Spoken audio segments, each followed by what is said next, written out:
All right, hello class. So coming back from a quick trip, um, doing a lot of traveling this past week for work, of course. It's out of the way, and now it is Saturday.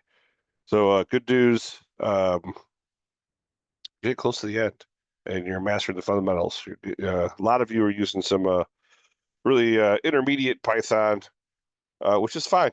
Just explain what you use in your code and where you learned it, and, how it operates, not what it is too. The name of the technique, what it is, where you learned it, and just so I know that you understand it, right? So here, our group or our lab for individual lab for lesson 6 is you have a list of state abbreviations. You need to run through it. You need to either create a dictionary from the file or cut and paste it. It ends up looking like this if you open it. If you throw it in a notepad and save it, you'll get something like this. I just call it state abbreviations. And to turn this into a dictionary relatively quickly, I'm going to walk you through that really quick. Let me go ahead and open this. And I'll open my file, lesson 6. I created a custom function called read file to dictionary. And I'll walk you through this. So we have a file. We know we want to read it in. So what do we call it? Read file. What do we want to turn it into? A dictionary. Read file to dictionary. That's the name of our function. It's going to take an argument. What are we going to take? A file name. Awesome. What do we want it to return? A dictionary. Here I called it state dic, but we can go in here and just call it dictionary or info or what we can call it literally whatever we want. Since we work with this, I mean, this is kind of general. I kind of designed this for the states, this particular lesson or lab, but we could change this into just like info dictionary, right? Or just call it info dictionary. Man, it's one of those weeks, right? Info dictionary. We'll give it out the info dictionary, and we'll just call this state because that's what we want. So it's going to take in an argument of a file name. We're going to create our empty dictionary. We're going to use with open.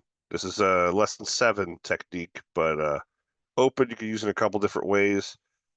If you use with, you could eliminate extra lines of code. So you have with open file name. Of course, it's going to be the parameter that you fill in read mode as file in or fin. Pretty common name used throughout the book and throughout the industry. This is like writing open file name R, but fin equals open file name R. A little different. With you can cut off doing 2 variables. And here you say for each line in my file in line, strip any beginning and ending spaces. If line is true, if it is a line, many times if you read in a file, it has spaces in it, it'll add a /n. So every object in your file, like if you go to our this joker, it'll add a new line, a hard return. It'll add a /n right here. Well, that's not a line. It's a new line.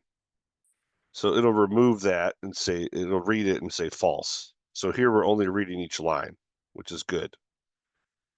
So we'll say if line equals true, here we'll set up our key value. These are just our variable names for our dictionary. They could be whatever you want, but here we're using key and value.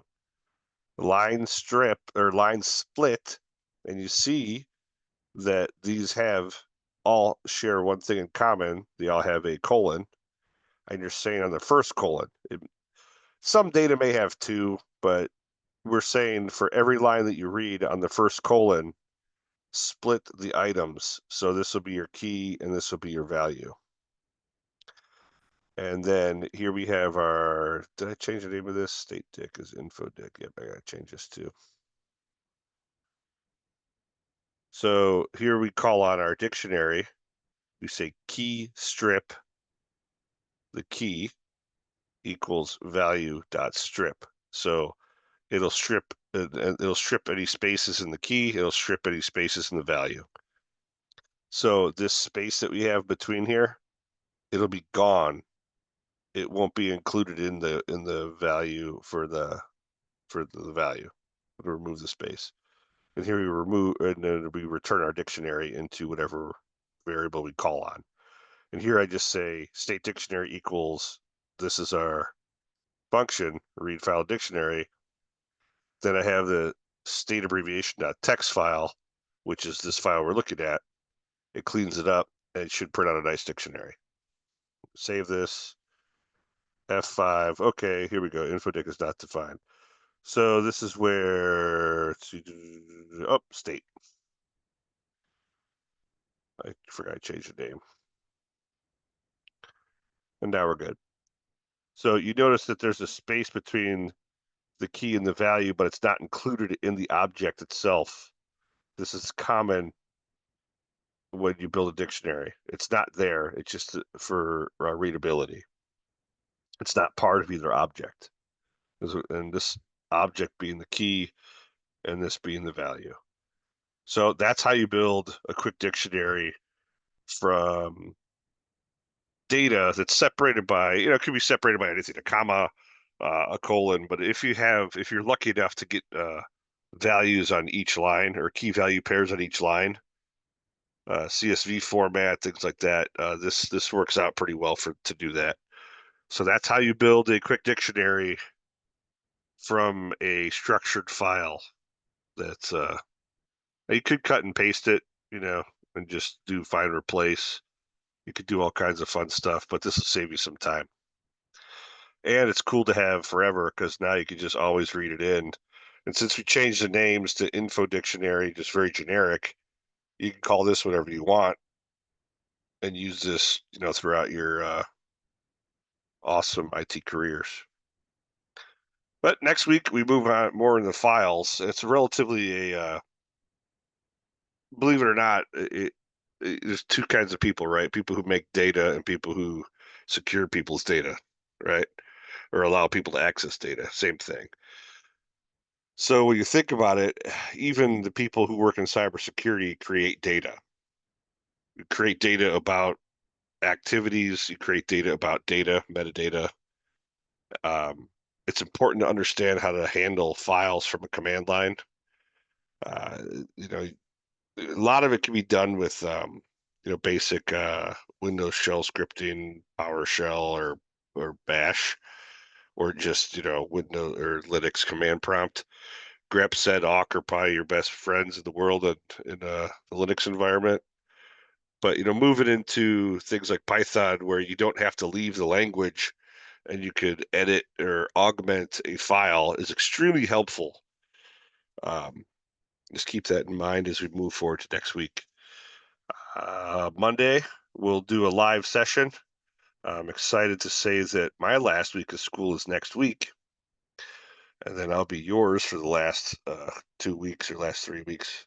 100% yours, so that'll be good. If you're ever curious about what I'm doing or what I'm up to, feel free to ask. I'll tell you what I've been doing, and it's pretty interesting. It's cybersecurity related, national cybersecurity related. I can't go into too many details, but I can tell you like the basics of what I'm learning, and if you're interested, pretty cool stuff. But other than that, have a great weekend, and I will talk to you soon.